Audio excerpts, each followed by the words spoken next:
Just want to focus for the remainder of my time on Board na Gon, the Irish Greyhound Board.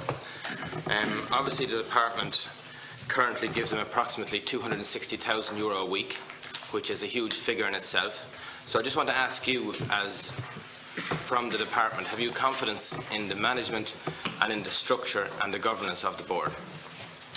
Yes, well, Board na Gon, as you say, is an agency of the department. It's one of our commercial agencies, effectively.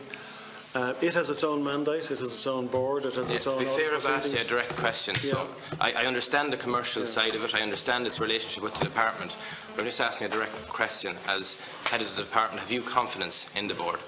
We do, in the board, yes, in the current board and in what it is doing. We have... And the practices? And its governance and practices and procedures? Yeah, well, at the moment there's a new Greyhound Bill under preparation. As you know, there's been a number of different reports done on the sector over the years, and at the present time there is a Greyhound Bill in preparation which will be brought forward very shortly, I think, and that will deal with issues related to governance and so on. Obviously we are... Are you aware that the latest annual report and accounts that are on their website are 2014, two and a quarter years on? Yeah, and you're saying you have confidence in that organisation? I think the 2015 accounts are with us at the moment, and I think they have been signed off. They simply have to go. Well, I think they actually appeared on the website for a short period of time and were taken down. I'm aware of that, yeah. Why was that? I think it was just an error. They shouldn't appear on their website until it's cleared by government. So the only step left, actually, I think, is for it to go to government. And are you aware of any issues regarding the accounts, why they were taken down? No, I don't. And do you think it's acceptable for a body which is getting over $250,000 a week, which you've expressed confidence in, hasn't got their annual report or accounts on their website over 2 years down the road?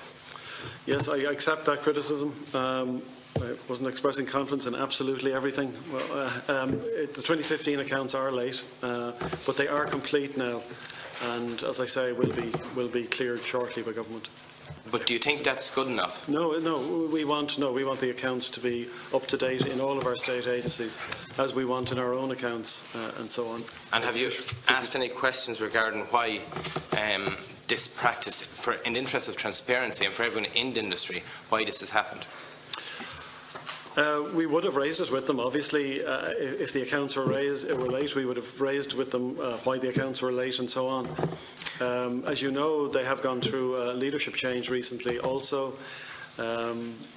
which I'm not sure that would not have been a factor in this, however.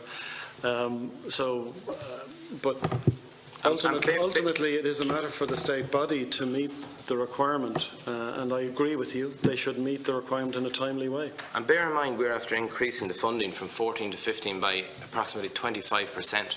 Yeah. And on foot of governance procedures, which, on the face of it, don't look very transparent. And I'll just draw your attention in terms of the salary increases that seem to be in the organisation. It seems to be incredible, the amount of administration expenditure through salaries. And when one looks at their average employees in the accounts, you would imagine in that sector you would have a lot of casual staff, you would have a lot of minimum wage staff as well. And for a raw calculation, which I know is very crude in itself, you're talking about a €47,000 average salary when you look at, which hasn't changed much from 2014 to 2015. So obviously that indicates that there are a number of people on a very significant salary within that organisation which is not delivering. Have we done any review in terms of the finance we're given that organisation and the administration and salaries that are there? Have the department a handle on this? Well, I think there's very few areas that have been subject to more reviews. I mean, there are a series of different reviews that have been done, including the gCon report on the whole greyhound racing area. And as I say, leading up to the preparation of the Greyhound Racing Bill, which will come to the Oireachtas shortly, there has been further review. So I actually do think it's an area that has been subject to significant scrutiny. It's also obviously subject to significant public scrutiny, and people have different views, and I understand that. However, I have to say, and I'm not washing my hands of anything, but the board of Board na Gán has core responsibility here for the operations of Board na Gán, and it would be improper. It would be, if I was to start micromanaging all of our state agencies, that would be to take away the responsibility that rightly rests with their boards and with their senior management. To be fair, I don't think that's good enough to say that, because if you're actually looking at the figures, it's actually incredible. In 2007, they had a turnover of 63.5 million. It's dropped down now to under 30 million, 56% of a reduction. Prize money in terms of has reduced significantly in the sector. Owners and breeders in the greyhound sector have been given more than ever before to the sector, and we as the state are increasing the amount of money and subvention we're given to the sector, and yet we don't seem to have a handle on the basic issues regarding wages and salaries. And I would point out, I think there was an average staff of 183 in 2014 in their accounts, which has increased dramatically again. And now they're talking about selling off regional tracks, which has been mooted in the media. Obviously, Harold's Cross has made a declaration in terms of, I understand there's a board meeting this week in relation to it. And I also understand that Primetime are due to investigate this issue next week. So if I were you, I'd get my facts and figures correct on it. So I'd just like, again, to get an assurance from you that the department will have a detailed analysis in terms of the wages and salaries that are carried out in Limerick, in their headquarters, because it's colossal, the increases that seem to be going on down there. Yeah, I'm aware that the interim CEO, who's in charge now, has been going through the staffing in Board na Gán. I'll be very happy to raise that with him and bring his attention to it. Board na Gán does get very significant subvention from the state. As you know, we're locked in an arrangement where there's an 80-20 relationship between what we give to horse racing and what we give to dog racing through the Horse and Greyhound Fund, which does come to the Oireachtas from time to time regularly. My understanding, I think, is that the contribution from the state to Board na Gán is about 30% of their income, so they do raise quite a bit of income. And my understanding too is that in recent years they have been more successful, for example, in raising funds through operation of their food and beverage offering and so on at racetracks. I think they took that back into the board. Far as I can see, what they want to do is to invest massively in a stadium in Limerick, try and sell off other tracks to pay for the debt, mismanage in terms of the industry, because I can't understand where you're coming from in terms of that they're improving in certain sectors. Their accounts are very stark. That's the last accounts we can get sight of, because it's incredible that an agency that we're giving so much money to, that we have to go back to 2014 to get any handle on the performance of the industry, of the governing body. I think that's a disgrace here. I think that we need to get our acts together. We should be asking questions about this a long, long time ago. And I understand that from the record that when the reports were done through the Oireachtas that horse racing in Ireland and all the bodies were brought in and the sectors, but a lot of the greyhound breeders and owners' representatives were not given an opportunity to air their views on the area, because we've seen them as the poor relation. But yet we're given huge finance and huge money into it. And I think we really need to pull up our socks on this, Chairman. Right. You might just explain to people here watching, are there any ministerial nominees on the board and advisors? Presumably there's a liaison officer between your department and Board na Gán to keep in touch on daily matters, budgets and other activities. So appraisals of the practical arrangements between the department. Yeah. Can we call in Board na Gán here as a committee? I think that would be very relevant. We should do that urgently for a body that's getting so much state funding. I have been in previously, but we need to get them in urgently. The Limerick Stadium was subject of detailed discussion in the last hall. But just give us the practical contacts between your department, because you can't just send them off 14 million and let them off. No, we don't. No, of course. So there must be some liaison. So talk to us about the process, that process. And okay, obviously, well, you asked about the appointments to the board, and obviously nowadays that's through the pass system that you're aware of. People apply for express an interest in being appointed to specific boards, and it goes through the pass system, who draw up a shortlist effectively for a ministerial decision. In relation to our own oversight, we do have a division that has oversight of both the state bodies in the horses and dogs area, and it's headed up also by an assistant secretary who's dealing with my colleague here, Brendan Gleeson, who's dealing with the legislation at the moment on dog racing. So yes, we do have a system of constant interaction. It's not that we leave them off. All I meant to imply in my earlier remarks was that you do have to be clear at where responsibility lies. If a department rushes in, or a minister indeed rushes in, and takes away responsibility from an agency, it's very comfortable for that agency. You know, responsibility. Agencies are given specific responsibilities and they have to exercise those responsibilities. And they have a board to oversee that. They have a chief executive. Yeah. I'll look at the salaries question. We get all that. Yeah. And the directors have their own fiduciary duties, and even if they're appointed to minister, their duties are to the board, not to the minister. We understand all that. But the question is, you're the accounting officer writing a cheque for 14 million per annum. And we have an oversight. But you haven't explained the relation, the day-to-day or month-to-month. Does your liaison officer, or whoever it may be, meet them once a month or once a week or 3 times a year? What are the purpose of the meetings? Explain actually what happens, yourself or somebody else. We know about the board, but we're asking from a department official point of view, you must have somebody having a watching brief on the organisation, given that you're giving them such money. So explain what happens. Yes, I mean, well, I'll ask my colleague Brendan to just talk to that in a moment, but there would be regular, frequent contact between the department and Board of Gone. Yeah, specify. Regular and frequent means nothing to me. I want to know, is it daily, monthly, weekly or quarterly?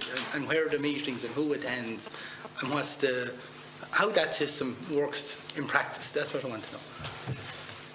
Yeah, Deputy, so Board of Gun have been in here before, and we explained at the time that there were oversight arrangements. There are meetings once a quarter, generally speaking, with boards. They'd be engagement between the principal officer in charge of the division, staff in the division, and the chief executive and their senior staff, and they'd look at, for example, and the Deputy asked about the composition of the board. There are recommendations in the Indicon report on a variety of things relating to governance. So we would talk through the implementation of those provisions. In relation to the board, one of the recommendations in Indicon was that they would have veterinary expertise, legal expertise, financial expertise on the board. In determining the job specifications for recent board appointments, they have been the specs and people have been appointed with those. Yeah. Mr. Gleeson, are you the person within the department who has responsibility for this area? I have responsibility for this area. And how often do you personally meet people from Board of Gone? Well, I might meet them once a year, perhaps. Now, and have you a principal officer that meets them? How often do those meetings happen? Once a quarter. So, once a quarter. And where and how many from your department attend? There could be 2 or 3 people from our department. There would be the chief executive officer. And they would meet usually in Limerick, occasionally in Dublin. And at the moment we're fairly well advanced with drafting written framework agreements as per the new Code of Governance published last September for all our agencies, and they'll be in place very shortly. Okay, I'm going to call Deputy Kelly because you're next speaker. Thank you. And maybe Mr. Gleeson or Mr. O'Driscoll might want to address these. You said in your response, Mr. O'Driscoll, that your department had co-responsibility. That's the phrase you used, co-responsibility. Well, that's what I heard. We can check the record. Or if you didn't, you can just withdraw it. Maybe you didn't, but that's what I heard. And in fact, that is kind of the way it works, because ultimately you are the accounting officer for Board of Gone. Now, I'm not too sure how many people have confidence in Board of Gone. It's obvious that there's going to be a disclosure in relation to Board of Gone from the media in the near future. The dogs in the street, pardon the pun, know that the media have been all over this in recent times. I know, because I've even got calls myself. The fact that the accounts from 2015 aren't up at the moment, obviously, I presume, set off alarm bells. Are you okay? Yeah. Yes, sir. Go ahead. have set off alarm bells in the department, I presume. Now, Mr. Gleeson, the idea that you only meet them once a year is alarming. The idea that at the moment your department only meets them once a quarter is alarming. As regards Board Nagan, at this stage, pardon the pun, but you need to be literally on top of them. And I accept the fact that they have responsibilities, the board has their responsibilities, you're not going to micromanage an organisation. But this is an organisation that gets an incredible amount of money. This is an organisation that has loads of questions to answer. And I want to know from yourself, I mean, we've got an organisation now which to many people, they are making decisions as regards the future of the industry, which are highly questionable. They're selling assets, and as one person said to me, they're proposing the sale of assets to cover for questionable decision-making, and I say that in inverted commas, inefficiencies and high salaries for a core group of people. Now, how could you stand over that? And do you not agree that serious decisions like the one taken recently in relation to the sale of an asset should be suspended? We should in some way, you as the overseer, should suspend such decisions until we find out what in the name of God is going on here. They haven't even published their 2015 accounts, but yet they're making decisions which is going to change the face of this industry. And we don't know, are those decisions covering up for what has happened, because we can't even analyse the 2015 accounts.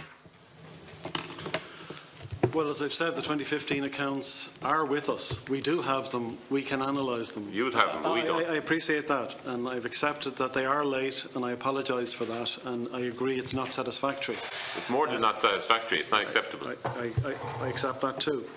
But we now do have them. They will go to government, and they will be published very shortly. When will they be published? Well, as soon as we clear them in government. Okay, but when I've been through this process, I was at Cabinet. When are you putting them forward? When is your?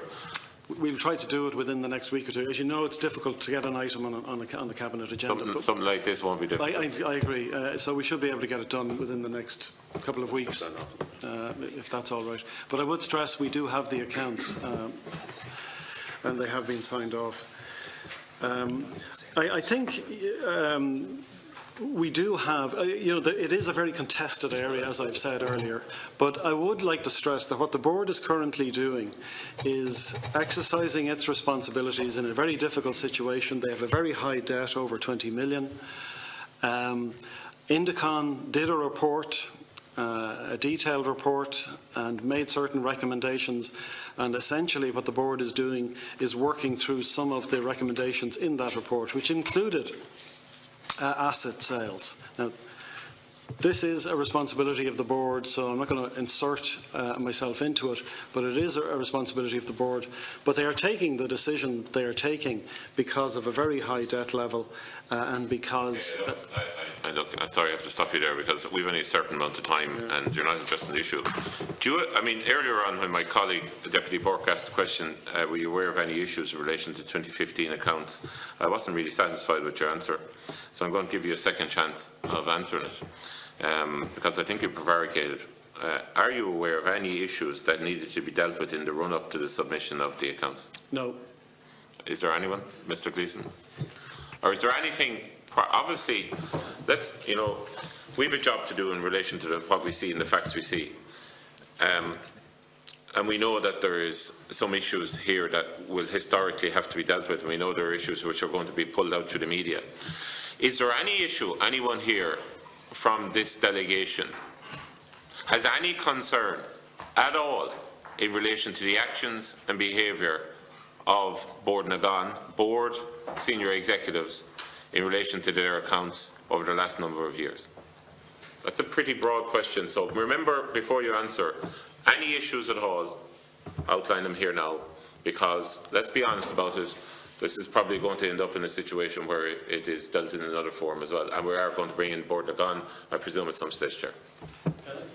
Maybe just before, can I say, if the issues that you're raising do relate to Board Nagan, if the PAC brings in Board Nagan, that's appropriate, and there's no difficulty with it. You can answer these questions. I asked a very specific question. You're asking me, with respect, Deputy, you're asking me an incredibly broad, unspecific question. No. What I've asked you is a difficult question. No, one second now. What I've asked you is incredibly broad, and what it is doing for you as the accounting officer and Mr. Gleeson as the person who is lying command is to outline, and you know what? I don't want you to be exhaustive. So if you have issues, you now have an opportunity in here to outline them. And I'll give you an opportunity even if you only want to outline one or two. But please, or three, but please do not, I don't want to be in a situation where I can go back to you into the future, seriously, and say, well, lads, you had an opportunity, you didn't use it. So now's your opportunity here to use it. Well, what I'd say is that a range of issues were already identified in the What sector are they? and in Board Nagan. Well, they're dealt with in the Morris report, they're dealt with in the Indicon report, they relate to how the industry is managed, they relate to the issue of drugs use in the industry, they relate to the financial management of the stadiums and so on. We know the Limerick story. I think it's been before the PAC previously, and what the current board is, and I would point out that the current board, there have been changes. What the current board are doing, to the best of my knowledge, is working their way through those issues, as we are. Harold's Cross board sign off on the sale of Harold's Cross. I don't know the answer to that question, but it would be a responsibility of the overall board. I understand that, but surely, as a department, and as I'm a former cabinet minister, and obviously I know the situation you have as regards the accounting officer and the members of the management team relating to all the agencies under you. But I can tell you out straight, I'd be having senior words with my Secretary General or principal officers or assistant secretaries if they did not know the answer to such a question if I was the minister. So there was a decision made to close down and sell Harold's Cross. Did the board of Harold's Cross agree to that? It's a very simple question. And it'll be more alarming to this committee if you don't know the answer. Well, I personally don't know the answer, but I'll find out. But it's a responsibility. Sorry, Mr. Driscoll, we've made it in standard practice in recent months here, since last summer, this Oireachtas, that when we send out the letter of invitation to yourself, we put in a sentence in that you should have somebody available here, so you can somebody here to assist you can go contact your department or office and make a call, because the meeting goes for a couple of hours, such that we can get the information if it's not immediately to hand, because previously we were often told we'll send you the mail. So you're meant to have someone available to make a phone call to answer that question for Absolutely. us. So, can we do the following? See, there's I think 8 or 9 of you here. Can somebody step out and make a phone call? That's what we'll do, yeah. Can you do it now, please? Yeah. Okay, and come back in and tell us the answer, which is kind of extraordinary. Prize money in relation to Board Nagan has dropped from 12.7 million to 7.8 million, from 7 to 13. Obviously, this sets off an example of where the industry is going. Like we all know the issues. I have huge concerns in relation to this industry. It's obvious. I have huge concerns in relation to the breeding industry. I know an awful lot of people have spoken to me about this, the prevalence of drugs, etc. In this. Are we saying here and now that as a department, your department can stand over still the decision making that has been made by an organisation with the volume of issues that are hanging over them, and that all critical decisions at this moment in time that could have an impact on the industry, a big impact into the future, that we can allow them to be made in the manner in which they're being made, given the fact that they don't even have 2015 counts out, given the fact that we have so many issues out there and the lack of confidence. Can you, as a department and as accounting officer, stand over that? Well, again, it's a big, broad question. We will have the 2015 accounts very soon, as I've just said. In relation to other matters, some of the decisions that the board make will inevitably come back to the department and the minister. For example, in the case of a sale of an asset, that ultimately will require approval by the minister. They can't sell major assets just willy-nilly, so that will require approval by the minister and will come to the department then. If a sale is actually being effected, yeah, but at this point, no. But when they put the thing up for sale, and if there is a bidder, they will then have to apply for approval. Concerns about it? Well, obviously, the concerns are for the financial security of the entire greyhound industry, including listen. I think we're going to have to come back to this issue.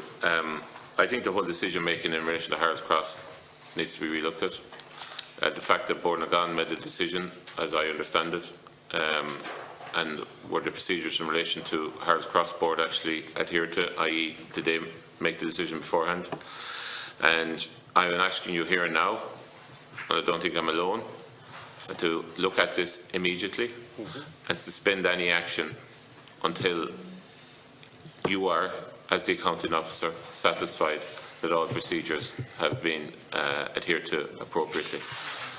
And if the board of Harold's Cross have been bypassed, if the decision-making process has been bypassed, well then that says an awful lot about the board of Bord na Gan in the first place. And you need to think very long about that. So then, briefly, we'll just come back then to the issue of Bord na Gan. You might give us an update, Mr. Gleeson or Mr. whoever. You know, yeah, Mr. Gleeson. Well, I'm afraid I haven't been able to find out the answer to that specific question. I'll come back later today if I can. Yeah. The specific question was about whether the board of Harold's Cross Racecourse had signed off on its sale or closure. Right. So I haven't been able to find that out specifically. Fair enough. And just let me ask you this question.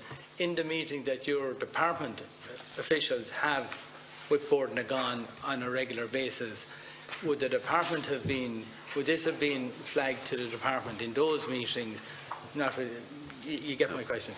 Was the department aware that this was pending, even if the board of Harold's Cross wasn't aware it was pending? Okay, well, just if I can be given some latitude just to elaborate a little bit. Yeah, a little bit. Of course. So it was a contentious... Yeah, so Bord na Gan is in this very difficult financial situation, which has already been alluded to, and since 2007, through the recession, its financial position worsened, and that was exacerbated by a large debt. And we had a long session and a CNAG report on Limerick previously. So the fact is they're in a very difficult financial situation. We commissioned an Indicon report to look at various things, including governance and financial issues and issues of regulation. And we're trying to deal with those bit by bit. One of the recommendations in the report was that Bord na Gan had to reduce its debt levels and improve its financial situation. And one of the recommendations in the report in order to achieve that was that they would sell assets. And while the report wasn't prescriptive about what should be sold, Harold's Cross was one of the assets named. So we've known since 2014 that there has been a recommendation that Harold's Cross would be sold, in part because it's an asset that has likely to have significant value, and secondly, it's 4 kilometres from another kind of flagship stadium. So if you were starting from scratch, which I accept we're not, you wouldn't plan things that way, I think. So that's the position. The board has been wrestling with this for some time. It's obviously a very emotive issue and has attracted very strong feelings on various sides. But the decision on whether to run a track or not to run a track is a matter for the board. The decision on the sale is a matter for the board. But I would say this: the sale has to be consented to by the Minister for Agriculture and the Minister for Public Expenditure and Reform. So, I mean, that's the position. At the moment, the board have made a decision to close the track and sell it. I don't know whether the local board was consulted or not. I don't know, but I'll come back to you today with that. You can send us in a note. The last point before I call Deputy Burke, just on this. Obviously, there's an issue with the 2015 accounts, audited accounts, and they're nearly here. Far more important, the 2016 management accounts, getting the 2015 accounts won't be much good. I would believe that before the estimates this year that are going through the Dáil at the moment, before you agree to hand them out another 14 million, you would have had to have up-to-date 2016 financial figures, notwithstanding they wouldn't have been audited, but the management figure, the management accounts, it should be close enough to the final accounts. So we will ask you not just to give us a copy of the 2015, but give us an up-to-date financial report, notwithstanding they're not audited. But like, they're the decisions upon which, that's the information upon which I'm sure the decisions are being made on at the moment, the 2016 outcome. Deputy Burke wanted to comment. A few brief things. I think it's incredible that we can't get the answer to that question. With 8 or 9 people in from the department, we're given an agency €260,000 a week. And we've been here for how long, and we can't get an answer to a simple question. I think that is absolutely incredible. My information is that the board hasn't approved it. That's my information. And they're looking to bring the board down the country today to approve it, and that's a Dublin board. That's my information. I think it's incredible we can't get that simple information. Now, I think, here, look, it's already talking about selling tracks, but you have to ensure an industry is sustainable. To just go and embark on wiping off debt by cutting the industry to the bone, and we're talking about regional tracks here as well. It's been very well cited in the media. We're talking about regional Ireland, regional tracks in terms of which mean an awful lot to local economies. And the integrity of the dog racing and greyhound racing obviously is at stake here as well. I think no decision should be made until we are able to bring Board Nagan before us here to explain this behaviour. I think we need to really drill down on this, because these are big assets and mean a lot to people and local economies. I think we really should appeal that that decision be put on hold until we can ask the right questions.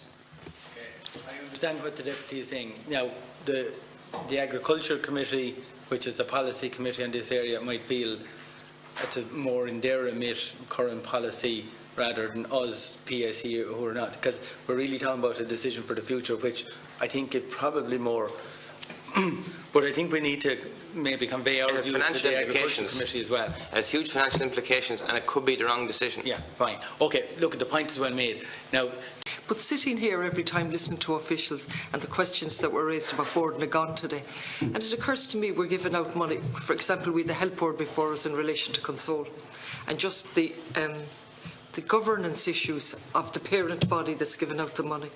And so the issues keep arising. Is that a big, are you looking at that on an ongoing basis? We look at money going to Board Nagan, we look at the Marine Institute, horse racing in Ireland. And then you're here facing questions. I would love to see a proactive, if I use the Health Board for example, they were here in a justifying retrospectively and doing an audit retrospectively. But you're also giving out, funneling public money. And then you're being asked a question, how many times are you meeting? 4 times a year or once a year in your own case, Mr. Gleeson? What proactive plan have you in relation to all of the money you're giving out, the substantial money to these bodies? I'll take the Marine Institute, for instance. I'll take horse racing in Ireland, which has been mentioned here on occasions. What's your plans? Well, actually, we are putting, there is a new, just this year, guidance on oversight of state bodies by government departments. I can't recall the title of it just now. And we are currently examining all our interaction with our state bodies to see whether it conforms with the requirements of that new guidance. And it's likely that that will lead to some changes. So your question is very well timed in the sense that we are reviewing our it's the Code of Practice for the Governance of State Bodies 2016. Right, so if I put that into our language, it would save us sitting here putting ye under pressure, asking questions. And we're doing this repeatedly with matters that should be have been taken in hand already.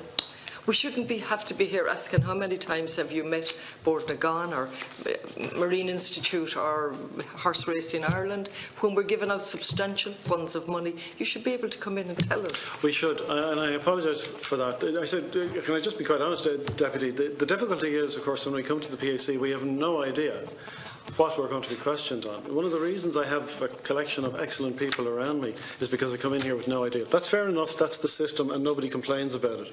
But, yes, you're quite right. I did not know how many times the principal officer... No, I'm not actually even going back to that. I leave that to the deputies that were asking it. I'm not going... It's the more general issue of holding the authority or the bodies that you're giving money to so that you're satisfied. In other words, would you be able to tell us today that the reports, the annual accounts are in from the Marine Institute, that they're in from Horse Racing Ireland, yes, and so on? Are they coming in up to date? Are you satisfied with your governance overview of these as a result of everything that's happened, as a result of Console and all the other issues that have happened? Yes, I think we would be in a position, but in any case, I take your point. We should be in a position, and it is our responsibility to make sure that the reports that are required from the state bodies come in on time and are done on time. And I've already taken the point that the 2015 accounts should clearly have been prepared earlier for Board Nagan, accept all of that. So we do need to improve our engagement with them on things like that. I would still draw the distinction between, though, what the responsibility of the department is and what the responsibility of the board is. And I would say that it's very important not to blur that line, or else nobody is responsible. Okay. Thank you. Just finally on that point, the Deputy makes, and I think we as a Public Accounts Committee should be saying to every Secretary General that's coming in here to have a note or provided in advance in relation to the agencies under the auspices of the department, of each of them. There's a list of the 8 agencies or state boards that we fund, and there's their financial accounts. Maybe we should now, as a matter of form, insist that it'd probably be good practice for us and for the accounting office across the board, not just your department. But it's a good point. The penalty fines for the like of Board Nagan and the Irish Horse Board they just get more money, Bobby. But just when they don't have their accounts, we talk about 2015, and the 2 deputies here were very strong on it. Shouldn't there be some kind of reprimand and maybe paying out money, continually paying out money? As you're saying, many million there, and should they be getting the money if they don't come up to scratch? Should you withhold the money? I know we wouldn't get our money in family if we do something wrong. So, Deputy, we'll come back to that's a very broad point, but I think I only remember it not long ago. There was a debate in the Dáil of the estimate or the provision of this fund. There was a Dáil debate, so I'm sure a lot of deputies trooped in to say how wonderful these organisations were and they should get money and the value they are to the rural economy. And I didn't even hear the speeches, but I know what they all were. Good governance, though. Good governance. But the PAC now has a different position maybe to take on those. So what you're saying applies across the board to lots of organisations. Okay, at this stage I think we'll conclude. So on behalf of the Public Accounts Committee, I want to thank all our witnesses from the Department of Agriculture, Food and the Marine and the Department of Public Expenditure and Reform and the CNAG's office for the materials supplied to the committee and for participating today. You will notice, Ed, we won't sign off on the accounts. It's not an issue, it's just a formality until we get those fuller accounts of the 1.2 billion that's paid through EU, because we haven't got a full picture of the payment. So, well, whatever, but just make sure the information that you're the paying agent for, we want to see those accounts. Not that we need to discuss them with you, but we just want to have them in front of us. And there's not an issue about the thing, but we haven't got the full picture in terms of payments to agriculture without that other half of the equation. So it'll be just a straightforward issue. And we look forward to receiving information that was mentioned about, whatever can come through in Board Nagan. You can send that on to the committee secretariat. So unless there be no other business, the meeting is adjourned until 2:30 when we will meet a private session to discuss Project Eagle. Thank you.